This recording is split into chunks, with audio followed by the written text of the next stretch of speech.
like to know that the silence of the students and no contact with the students make the classes very difficult. My online sessions has, to a large extent, been improvised or forced by the situation during the pandemic. But I think the measuring tools would have been something that I had liked to know better and maybe also have prepared. I would like to know more tools. I mean, I would like to learn more tools because there are very different types of tools for teaching creativity online. So if it is possible to know about some technological tools that helps us to perform these techniques in online settings, that would be perfect for me. I would have liked to know some methods that have been tested and where we could say, well, at least this works, and it would give something like these and these results. I think the most important thing is more to have trust in that, well, it works, which is also part of being creative. Trust in that, well, I tried this, and then let's see how far we get. I really feel insecure about the students' willingness to adapt to these new kind of settings. So what are their expectations? Do they think that's totally silly what this guy is asking for? So are students that open-minded as I thought? In that point, I feel really insecure and I had to learn a lot. And so sometimes they were, and in other contexts they were not. And I would have love to learn more about the open-mindedness of my students. So how far I can go with them and in which situations they think, okay, this is challenging, but also interesting. So for example, if you do some communication research, this is my field of research. And then we have this idea of arousal when you're entertained, when you're looking at a movie, for example, it's a horror movie. So, and you have this curve that there's a maximum where you feel excited on the one hand, but it's not too brutal in a horror movie, in a splatter movie. And then there's that certain sweet spot where it's on the one hand really entertaining, but you can still have a look at the screen and don't think, okay, too much blood. And I think you have to hit that point in creativity methodology as well, because it must be entertaining on the one hand, but it must also be focused on the task.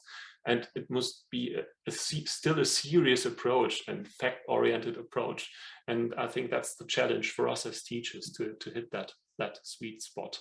I think for me, I probably would have liked to maybe understand the group better, how creativity was supporting them on their learning journey, so that we could maybe embed it a little bit more deeply and make it resonate a little bit more with them. I think when we do that in real life, we're kind of responding to them, and you're picking up on cues in the room, and you're picking up on, people's personalities and how engaged they are, but it's very different in an online world. So I think having that kind of maybe spending a little bit more time looking at their module outline, maybe trying to align some of the creativity exercises to what they're doing within the module. Einmal das Motivationsthema tatsächlich, also wie man von Anfang an Leute richtig abholt und auch am Ball hält. Da gibt es auf jeden Fall ganz einfache Tipps, die man von vornherein hätte berücksichtigen können. Ich habe die nicht berücksichtigt. Und Zeitfaktor. Also ich kann mich an eine Situation erinnern, wo wir wirklich nicht viel Zeit hatten, etwas vorzubereiten, haben im Prinzip Kreativmethoden, die wir schon so in der Vorortlehre angewendet haben, 1:1 quasi aufs Virtuelle übersetzt, auch die gleiche Zeit eingeplant und gleichen Ablauf, und das hat überhaupt nicht hingehauen. Also das war so einfach auch so eine naive Vorstellung, dass man wirklich 1:1 die Dinge, so wie man es sonst eigentlich vor Ort gemacht hätte, so einfach in die Online-Situation transferieren kann. Dem ist nicht so. Da muss man durchaus nochmal anders rangehen, drüber gehen, genau. Und das hätte ich gerne von Anfang an gewusst. Ich hätte gern gewusst, wie gut es funktioniert, wenn man Menschen die Möglichkeit gibt, kreativ zu sein. Ich habe am Anfang schon auch sehr stark die Veranstaltung strukturiert, und jetzt machen wir die Methode und dann gucken wir uns das an und dann diskutieren wir das und dann probieren wir das mal aus und so. Also es war schon ein bisschen durchgetaktet, obwohl immer wieder Gruppenarbeiten dazwischen dabei waren. Und die Idee mit dem Raum, die ist dann in Kooperation mit einer Kollegin aus Bern in der Schweiz entstanden, die da auch dabei war vor ein paar Jahren, so dass wir gesagt haben, wir machen einen großen virtuellen Raum und gucken, was passiert. Und wie gesagt, Boxenstops waren eingeplant, die haben wir dann irgendwann weggelassen, weil das war alles gar nicht mehr nötig.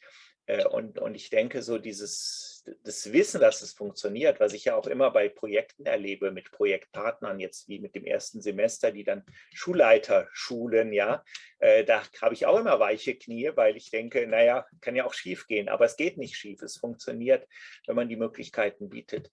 Und wenn ich das vorher gewusst hätte, wäre ich da einfach mutiger gewesen.